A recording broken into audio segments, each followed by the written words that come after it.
Have you ever tasted a pickle that's not just sour but also packs a spicy punch? Welcome to the world of Polish dill pickles. Today, we're uncovering the secrets behind these unique pickled cucumbers.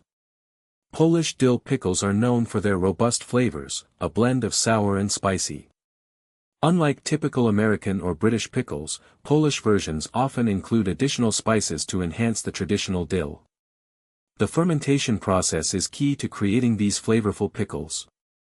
The brine used typically has a ratio of 1 tablespoon of salt per quart of water, ensuring the cucumbers ferment properly without becoming overly salty. Polish pickles are ready when you notice a cloudy brine and bulging lids. This transformation takes between 4 to 7 days, during which the natural fermentation process enriches their flavors. These pickles are not just a snack, they're also a key ingredient in Polish cuisine.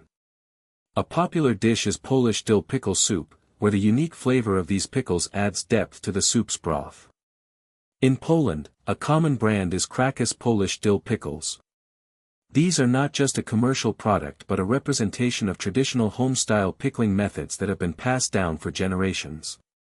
So, next time you bite into a Polish dill pickle and feel the spicy kick, remember it's not just about adding spices but also about preserving history through this traditional pickling method. Now you know what makes Polish dill pickles so special. Have you tried them? What surprised you most about these spicy pickles? Leave your thoughts in the comments.